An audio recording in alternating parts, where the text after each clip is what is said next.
Beleza, galera? Questão 31. Aperte o cinto e vamos juntos.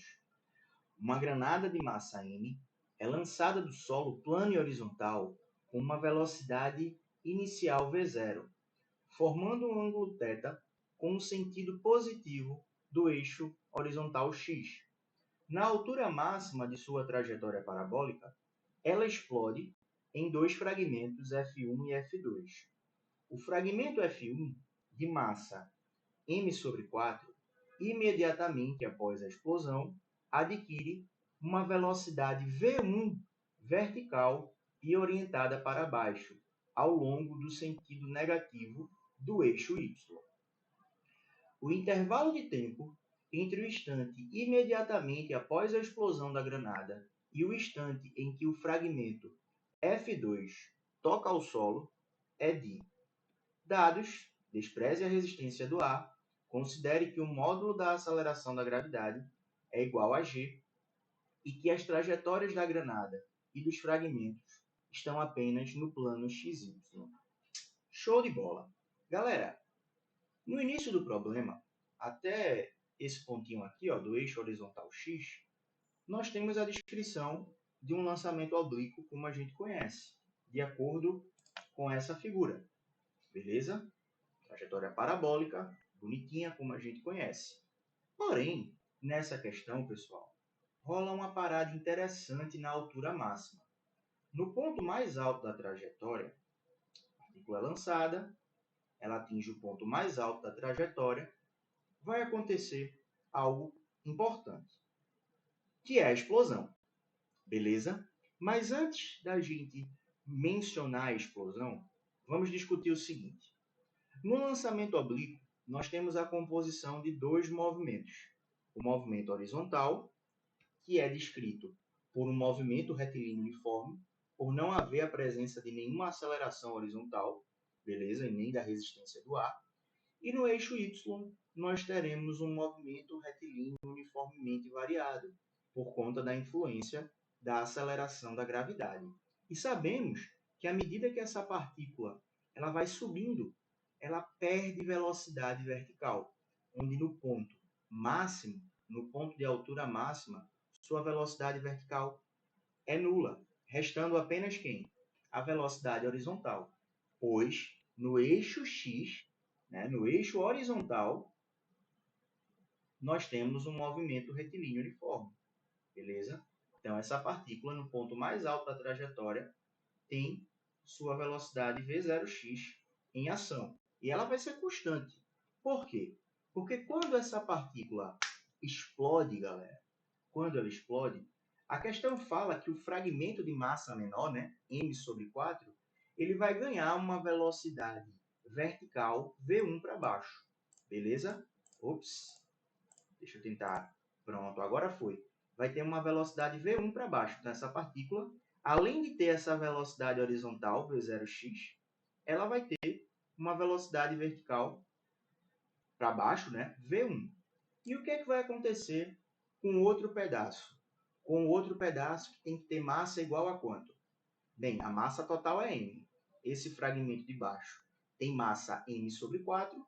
O fragmento de cima terá que ter uma massa igual a 3m/4. Muito bem, pessoal. E ele vai ganhar também uma velocidade vertical. Pois bem, orientado para cima ou para baixo? A gente vai discutir isso melhor já já, mas desde então eu adianto, ele vai ganhar uma velocidade vertical para cima. E nós vamos provar isso daqui a pouquinho usando a conservação da quantidade de movimento. Beleza? Então, vamos logo conservar a quantidade de movimento. Vamos logo obter a relação entre essas duas velocidades. Beleza? Para a gente não perder de mente isso aí. Então, olha só. A partícula de massa m/4, vamos discutir apenas a sua velocidade vertical, ela ganha uma velocidade v1. V1. Massa m/4. Já o outro pedaço de massa 3m/4, vai ter uma velocidade que a gente pode chamar, sei lá, de V2, beleza? E olha só, como no momento da explosão não havia velocidade vertical, a quantidade de movimento, ou também chamado de momento linear, tá, galera? No eixo vertical, no eixo Y, era nula, era zero, porque não havia velocidade vertical. Beleza? Mas logo após a explosão, nós observamos que há essa velocidade. Então, ó, por conservação da quantidade de movimento, ou seja, na hora da explosão,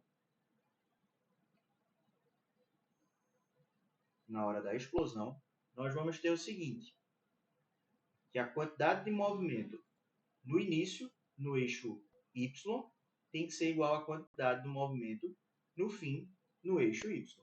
No início era zero, pois não havia velocidade vertical. E no fim nós vamos ter a soma das quantidades de movimento, né? Da parte de massa m sobre 4 e da parte da massa 3m sobre 4. Então nós vamos ter m sobre 4 vezes... Ó, a questão falou que o sentido positivo no eixo y é para onde? É para cima. Então V1 é negativo, como o enunciado também fala. Então eu vou colocar aqui menos V1 mais 3m sobre 4 vezes V2. Beleza? Então, o que é que nós podemos fazer aqui? Podemos dividir os dois lados da igualdade por m. Esse m vai embora com esse m. E 0 dividido por m dá 0. E podemos dividir também, multiplicar, melhor dizendo, por quanto? Por 4. 0 vezes 4 dá 0. Então, não muda o lado esquerdo. Esse 4 vai embora com esse 4. Beleza? Passando esse V1 para o outro lado, nós chegamos à conclusão que V2 é igual a V1 sobre 3. Beleza? Essa conclusão aqui é de extrema importância, galera. Júlio, se eu tivesse pensado assim, se eu tenho uma massa 3 vezes maior, eu vou ter uma velocidade 3 vezes menor. Estaria certo? Demais. Completamente correto você pensar assim. Ok? Então, vamos adiante. Como esse fragmento F2, que é justamente o que a gente precisa se preocupar, né, a partir de então, como esse fragmento F2, no ponto mais alto da trajetória, ganha uma velocidade vertical, ou seja, ele não vai cair diretamente. O que é que vai acontecer com ele? Ele vai subir. Como ele ganha uma velocidade vertical, ele vai contra a gravidade, ou seja, de maneira retardada, ele vai atingir uma nova altura máxima. E a partir dessa nova altura máxima, o que é que vai acontecer com essa partícula de massa 3m sobre 4? Aí sim, ela começa a cair.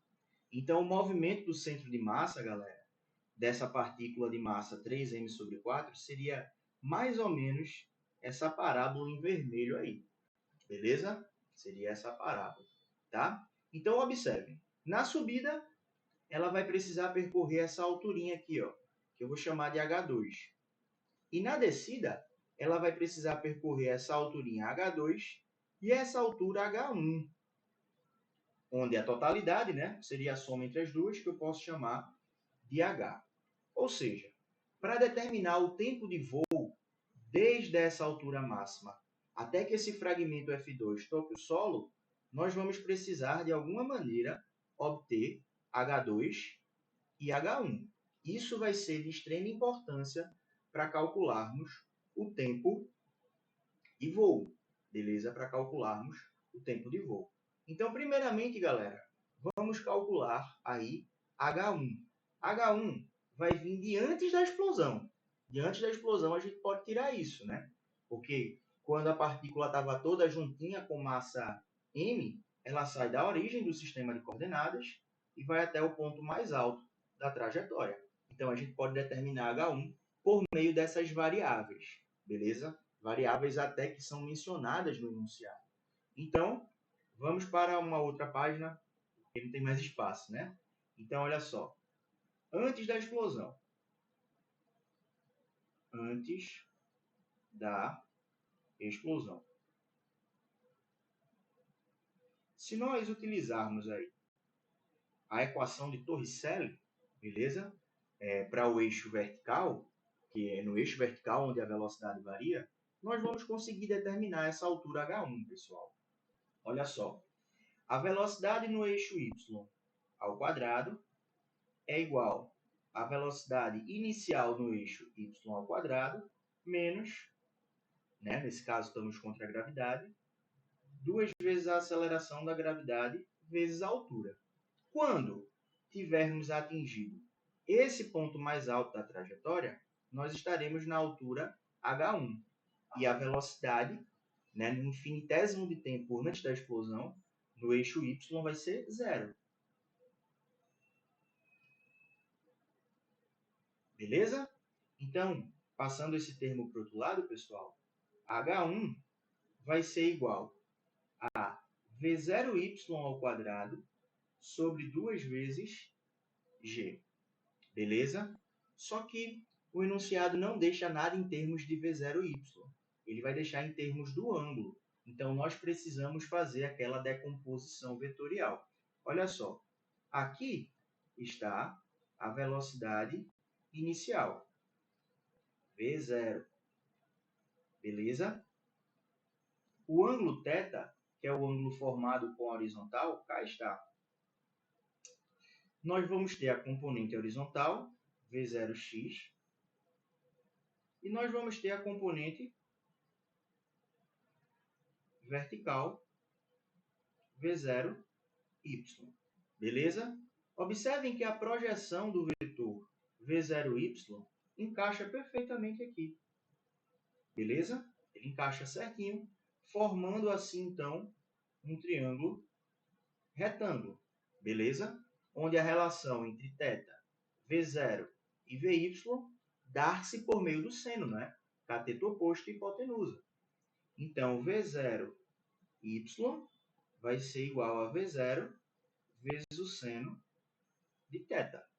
Substituindo aqui em cima, pessoal, h1 vai ser igual a v0 ao quadrado vezes o seno ao quadrado de θ dividido por 2 vezes a aceleração da gravidade. Mais uma outra expressão importante para nós. Beleza? Tranquilo?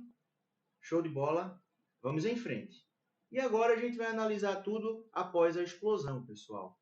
Por exemplo, como é que a gente pode determinar essa alturinha h2? Utilizando a mesma ideia de que a gente obteve aí, h1. Porque olha só, para sair desse ponto e chegar até a altura h2, esse pedacinho aqui, o que é que nós vamos precisar ter? Uma velocidade inicial na vertical, nós temos que é v2, e quando chegarmos no ponto mais alto da trajetória, no novo ponto mais alto da trajetória, a velocidade vertical será nula. Então, utilizando mais uma vez a equação de Torricelli, nós podemos determinar também quem é h2. Beleza? Então, pós-explosão. Pós-explosão. Beleza? Nós vamos ter que V2, eu vou chamar de VY, ao quadrado, vai ser igual à velocidade inicial no eixo Y, que agora é V2 ao quadrado, também contra a aceleração da gravidade, pessoal, menos 2 vezes G vezes H. Quando tivermos atingido H2, essa velocidade vertical se anula. Então, H2 vai ser igual a V2 ao quadrado sobre 2 vezes G. Beleza? Como no enunciado não é mencionado V2, e se a gente olhar as alternativas também, nós vamos ter que escrever essa expressão em termos de V1. Que bom que nós sabemos, que V2 é V1 sobre 3. Então, substituindo, nós vamos ter V1 sobre 3 ao quadrado, que multiplica 1 sobre 2G. Beleza? Então, nós vamos ter o seguinte, ó, que H2 é V1 ao quadrado sobre 2 vezes 9 vezes G. Júlio, por que tu não colocou 18 aqui no denominador? Vai dar certo. A gente vai colocar algumas coisas em evidência no final. Tá, galera? Por isso que a gente vai deixar assim. Massa? Olha só. Calculamos essas alturas, como eu tinha dito a vocês, elas são primordiais para nós resolvermos o problema. O que é que nos falta agora? Calcular o tempo. É o que a questão quer, né? Quanto tempo leva para que essa partícula de massa 3m sobre 4, a partícula F2, percorra tudo isso aqui.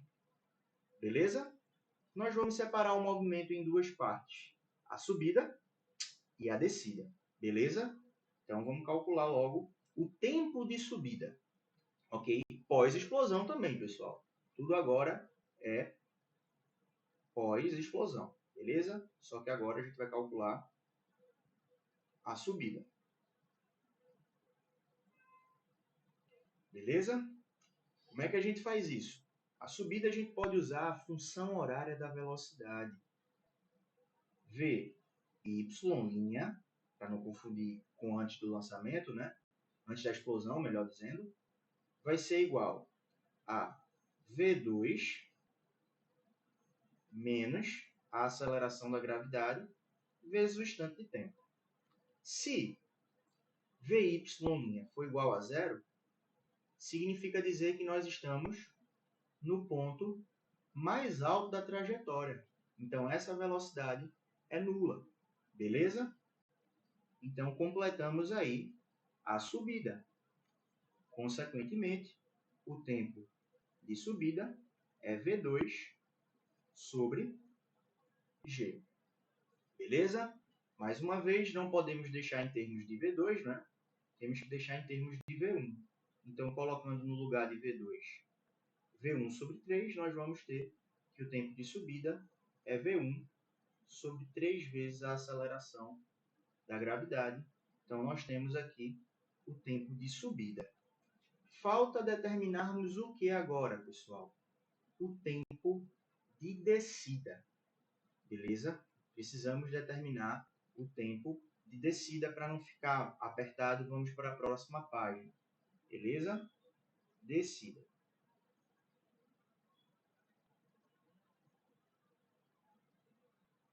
Vamos voltar lá para aquela figurinha, pessoal. Para descer, a nossa partícula F2, ela vai precisar percorrer que altura?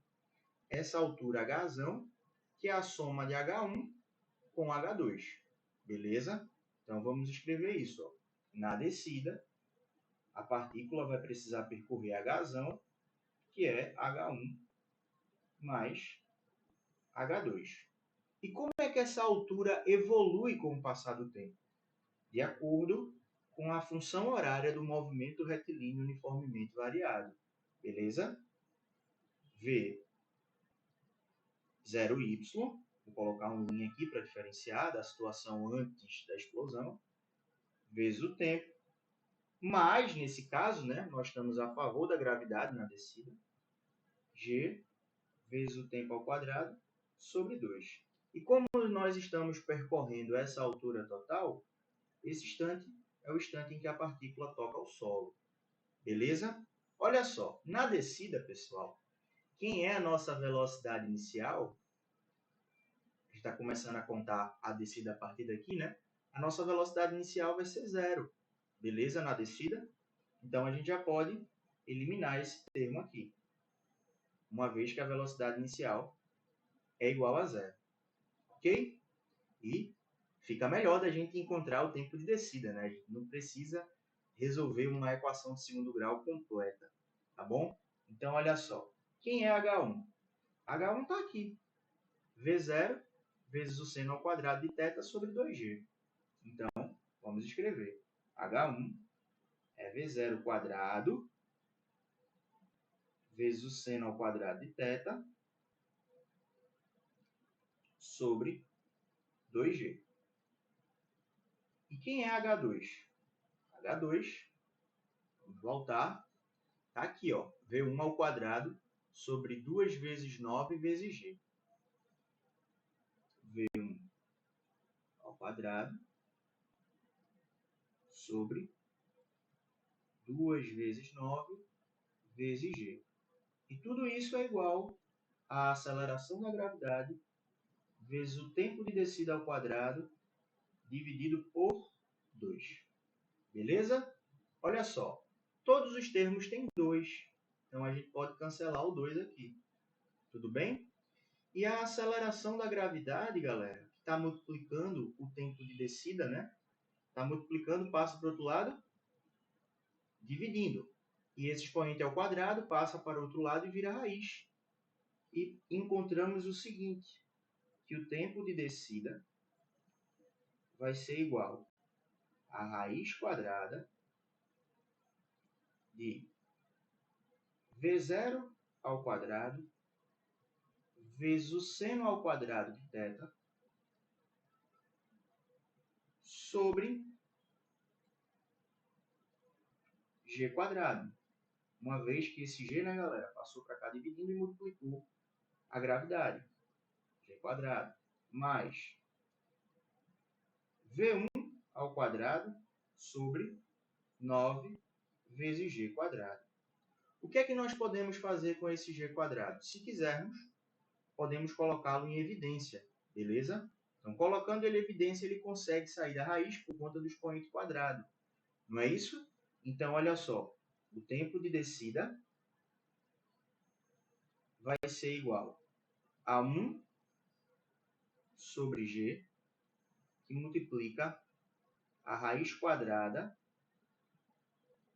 de V0 ao quadrado vezes o seno ao quadrado de θ mais V1 ao quadrado sobre 9. Ok, encontramos o tempo de descida.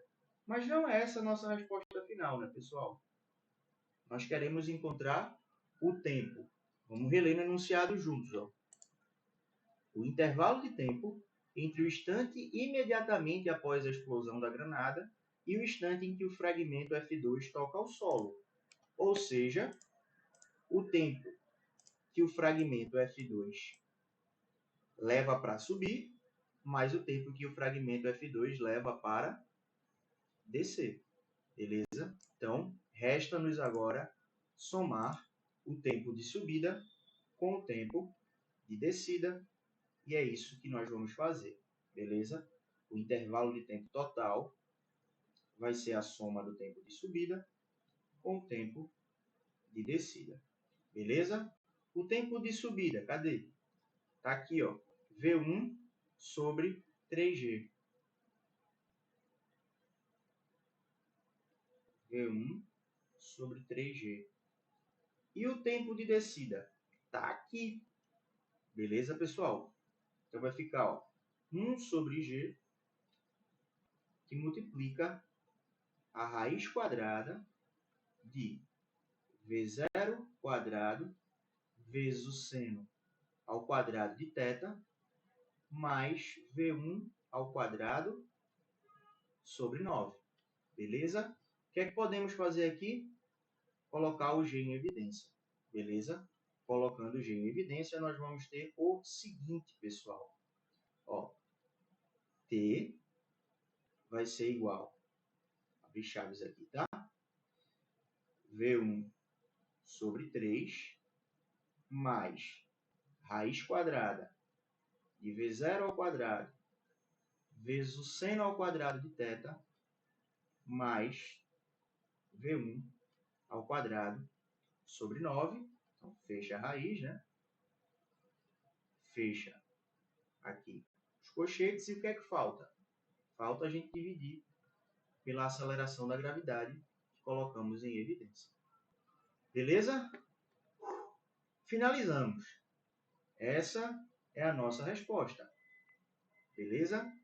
Que se compararmos, né, nós vamos observar que encontra-se na alternativa D, letra D, só está invertido, né? Aqui está escrito primeiro V1 ao quadrado sobre 9, né? Depois vem o termo V0 ao quadrado seno ao quadrado de θ, mas nesse caso não muda nada, né, pessoal? Então, letra D. Beleza? Conseguimos, finalizamos. Não desistam, perseverem até o final. Beleza? Estamos juntos. Até a próxima. Valeu!